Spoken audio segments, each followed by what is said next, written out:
Hello everybody, my name is William and welcome back to another Roblox Bee Swarm Simulator video where today we're going to be doing the first episode of my new series, BSS Renewed, where I renew all my outdated guides. And today you all voted on the how to get the Gummy Mask and Gummy Boots fast video. So yeah, in my community tab I wrote up a poll. Be sure to leave a like and subscribe if you'd like to see these BSS Renewed videos. And I do post actually fun content on other games, even though this is fun content. But I post some pretty funny videos on some other games, so be sure to subscribe and check out those videos as well. Just do me a favor and turn on all post notifications so you get notified when I post a new fun video. Alright, well, no time to waste here. Let's get straight into it. Okay, here we are. We're in the Gummy layer now, and this is the Gummy Mask right here. It is 250 glue, 100 enzymes, 100 oil, 100 glitter, 5 billion honey, and it has a load of white hive boosts. This mask is primarily for white hives. The Gummy Boots, which is with any hive you want, doesn't matter what hive color you are, but these are always useful. I have them and I'm a blue hive, so yeah.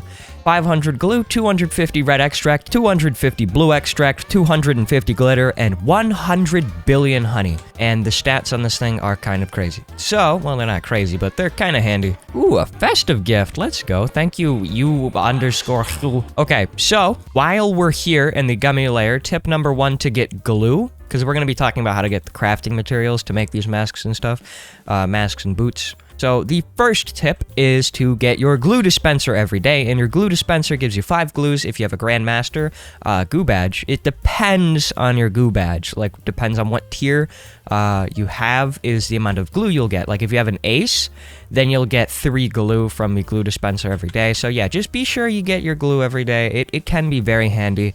Moving on to tip number 2, we're going to come over here to the sprinkler shop, and inside here you will find the blender that Onnit uses to blend every YouTuber's dream of a new update into smithereens and turn them into a dream extract. I'm kidding. No, I don't know. Okay. Okay. Well, what you can do with the blender is you can craft the materials you needed. You need like red extract, blue extract, enzymes, oil, glue, you know, all that. Glitter as well. Yeah, you can use the blender and you can craft the materials you need just by using some things like strawberries, like you use treats and mostly royal jellies as well. As you can tell, all of these require royal jelly except for a few of them. But yeah, glitter is moon charms and a magic bean though, so that's different. Tip number 2, and this one's actually quite self-explanatory, but that is do your quests. Quests are incredibly important, and one of the bears quest that I super suggest to you is Spirit Bear, because Spirit Bear gives you a lot of really good materials, especially glitter, and glitter is probably the most difficult out of all the things to out of all the materials you need to craft the items. I'd say glitter was the most annoying for me, and glue. Glitter and glue are the 2 most annoying. Everything else is perfectly easy. But yeah, so if you do Spirit Bear quests from this old grandma, who I can't tell if she's alive anymore, because it's just, she's been sitting here like this for like who knows how many years. But oh, she's moving. Okay, I'm sorry, Granny. But yeah, so this crazy old lady will hand you over some glue and glitter and other items that you need. I'm not sure about glue, actually, but they will give you a load of items that you need to craft the Gummy Mask and Gummy Boots with. So yeah, be sure you're doing your Spirit Bear quests, and be sure you're doing your quests from every other bear on the map, because all bears contribute a decent amount of items that you need. Like Science Bear, he gives you some pretty good stuff as well. Moving on to tip number 4, bosses. Now, what in the world is a boss? A boss would be something like the coconut crab, the king beetle, the tunnel bear. Yeah, so we're gonna quickly take down our king beetle. We're gonna get a loot luck. Loot luck is very handy when killing bosses because it can get you way better chance at getting good items. There we go. Now we're gonna go hop into this cave here, and the king beetle will spawn, and let's see what we get from him. Come on. Come on, die. There we go. All right, so we're going to collect all these little items here. What did we get? We got blue extract, which is something we need. Ooh, we got a gold egg. Red extract, a magic bean. Yeah, so you get some good stuff from bosses. If you defeat the coconut crab drops you a lot of, I think it drops you coconut drinks and oil as well, which you don't need coconut drinks, but to be honest, I mean, any bit of oil and glitter helps. The coconut crab can drop you glitter at times, I believe, and also a bit of glue. So be sure you take down your coconut crab, your king beetle, and your tunnel bear. Moving on to tip number 5, take down your stump snail. Stump snail can be found in the stump field here, and you can go ahead and take down this bad boy here, and he will possibly drop you a load of glue. And when I say a load, what is happening to my frame rate? What is this? My frame rate is so low. Okay, but yeah, when you take down the stump snail, I believe I've seen a screenshot of someone getting 100 glues just from one stump snail takedown, which is a lot. I've never gotten that, but I mean, you can apparently, so go ahead and take down your stump snail. It'll give you some useful items. It'll get you another step closer to that gummy mask or gummy boots that you want. Moving on to tip number 6, and that is sprout parties. What is a sprout and what is a sprout party? Well, a sprout is a magic bean that you can find inside of your inventory. There we go, 1254. Okay, so we're going to come over here to the pine tree forest and we're going to plant down a magic bean. And that magic bean will break depending on the amount of pollen that is required to break the sprout. And yeah, you can just collect a load of blueberries, which you can use to craft blue extract. So being sure to use your magic beans is really helpful. And now what a sprout party is, because I said I would explain it, it's when a group of people get together in one server and they all compile their buttloads of magic beans and spam them in the same field together, and you can get a lot of treats like blueberries, strawberries, etc. All the materials you need to craft yourself some red, blue extract, etc. All that. So yeah, sprouts are amazing. Also, I know what you're thinking. You're thinking, William, how do you get moon charms? Well, you can get moon charms through these things called moon sprouts, which, as you can see, there's a load of them on the field now. See right there, there's one here, over here as well. And yeah, moon sprouts only spawn at night. So when it's nighttime, every sprout, or well, 90% of the sprouts that spawn in the game will be moon sprouts. And moon sprouts will drop you good old moon charms. And moon charms can be used to craft glitter. Be careful though. Don't use all your magic beans, because you need moon charms and magic beans to craft yourself glitter, which I think is a little weird because you need to use magic beans to get glitter. That's kind of a reason why glitter is so annoying to get. So yeah. Moving on to tip number 7, and that is mob runs. Now, what in the world is a mob run? A mob run is done when you go across the map and you defeat every monster, mob, bug, whatever you want to call them on the map. Like this rhino beetle right here that I defeated earlier has respawned now. And it has a chance to drop me some blue extract, which is useful, but it does drop me a blueberry.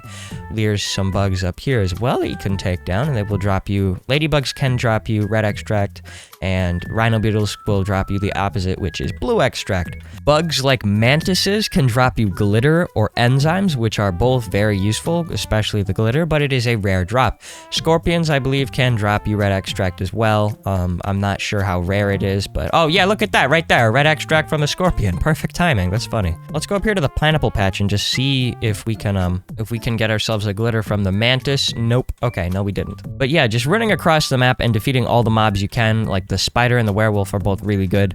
The werewolf can drop you glitter, and the spider, I'm not sure what the spider can drop you, but the spider is always pretty handy to take down. As you can see, it gives me a lot of items. So yeah, be sure to run across the map and take down all the monsters and bugs. Tip number 8, which kind of goes with tip number 7, which is mob runs.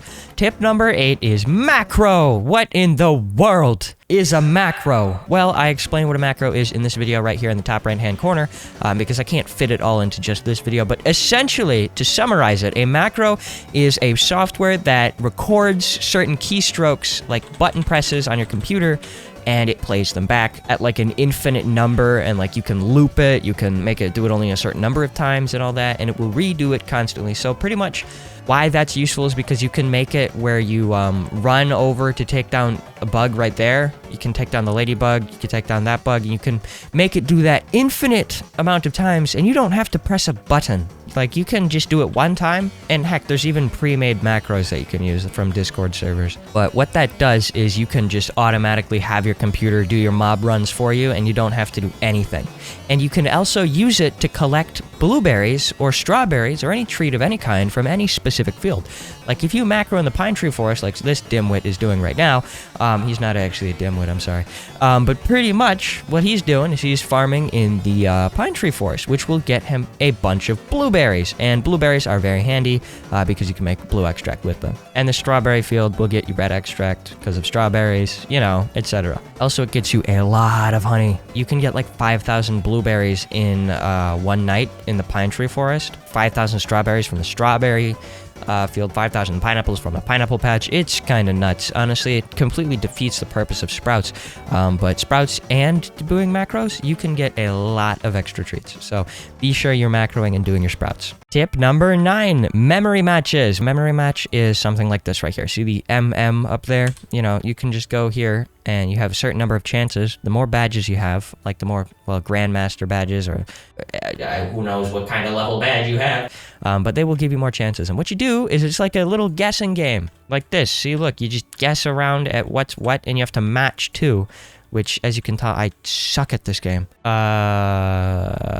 25 royal jelly has to be here somewhere. Here we go. Look at this. At least I get one example. See, I matched 2 of them, and I get 25 royal jellies. You can get a lot of stuff from memory matches. And there's another memory match here. It costs honey to play the memory matches. However, the cheaper the memory match is, the lesser rewards you get. Like, as you can tell, these rewards are not nearly as good as the ones from the memory match next to Spirit Bear. So that kind of sucks, but honestly, yeah. They do have a cooldown. There's another memory match in here inside the sprinkler shop. This one's like the mediocre one, where the rewards are better than the noob one, but they're not nearly as good as, let's say, the nighttime memory match or the Spirit Bear memory match. Quickly, I'm going to show you where the nighttime memory match is, because for the majority of the game, I didn't even know this was a thing. Like, I know, crazy, but the majority of my time playing this game, I never knew until, like, maybe, who knows how long ago, but yeah. Right there, this hidden stupid thing inside the 30B zone, the memory match is up there. What you have to do is you have to wait until it's nighttime for these moon things to light up, otherwise, you just fall right through them. But, there's a dancing Spirit Bear thingy right there. But when it's nighttime and those moon charm things glow, you can step on them. They become solid. And you can do parkour to get over to the memory match. And that memory match is actually pretty good. It's a little bit not as good as the Spirit Bear memory match, but it's better than the Sprinkler Shop and the Noob memory match over there. Tip number 10, the Windy Bee. Now, what in the world is a Windy Bee? It's this weird looking wispy thing right there. It looks like your grandpa's haircut. So, pretty much what you do is you go over to the Wind Shrine right here, or sometimes it spawns on its own inside of a field. It's hidden inside of a cloud.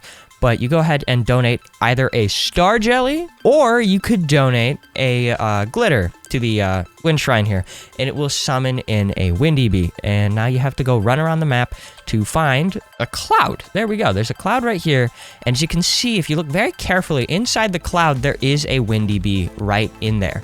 And what you do is you touch the cloud and the Windy Bee spawns. And there's a time limit on it, 5 minutes.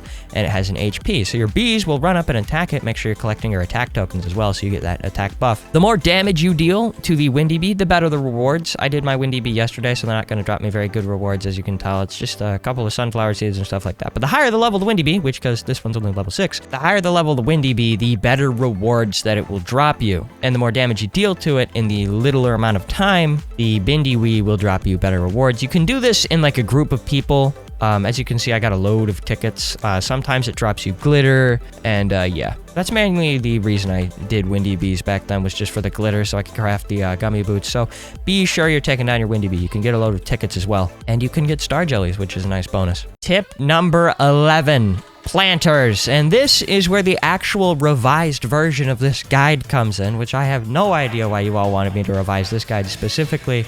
I asked you all, and you all voted on this one, because this one doesn't really have too many outdated things about it, but I'm doing it anyways because that's what you guys wanted to see. So, a planter. What is this weird pot-looking thing right here? This is a planter, and you can plant it in certain fields to get certain items. See this beautiful red clay planter here? In the pepper patch up here, which is a red planter in a red field, and when you collect the planter, when it's at 100% completion, which obviously my planter is only at 14.4%, while it's now it's 14.5, and you collect it, it should usually drop you like red extract and stuff, but since my planter was not at 100%, it won't drop me any like red extracts or anything like that. So be sure you're always having at least 3 planters down, because that's the most amount of planters you can have placed down in the fields that you desire. Doing the red clay planter will give you red extracts, blue clay planter will give you blue extracts, petal planter will get you glitter, so be sure you have the petal planter, which is probably the most expensive planter in the game apart from the good old planter plenty. So just warning you, petal planter is pretty expensive. So yeah, just make sure you have your planters down at all times. You can speed up a planter by standing in the same field as it, because yeah, your bees will collect nectar from it, and that will make it grow faster. Okay, tip number 12, and this one's kind of a, I'd say this one's kind of like a rather minor tip, but what you do is you wait till it's nighttime and you go after the fireflies. I wonder, can I quickly make it nighttime? Yes, I can. Let's purchase a night bell. Where is it? Where is it? What is it? Somewhere here. Night bell. Here we go. We're going to use this, and what's going to happen is now it is going to become nighttime. The dark of the sky, of star, whatever the crap, who cares? It is now nighttime. And see these little glowing little bug things right here that float into a field like crazy little fireballs? Pretty much what happens when you step on them. They form like a little moon shape on the field, as you can see, kind of a moon shape, but you run them over with your feet, and pretty much what happens is underneath them, sparkles will appear. See, sparkles will give you items. Sparkles have a low chance of giving you really good items, but the point of this is so you can get these little things called moon charms. And moon charms you can use to craft glitter, which is very handy. You can go ahead and collect a bunch of items from sparkles. So yeah, be sure you just throw in fireflies every nighttime, or maybe plant some moon sprouts, which would be the better way to get moon charms, but I just thought I'd add that in case you've run out of sprouts. So, I hope you all did enjoy this video. Do not forget to leave a like and subscribe, and be sure to check out my non-Bee Swarm related content. This was the first episode of my new series, BSS Renewed, where I redo my outdated guides. I'll see you all in the next one. Goodbye!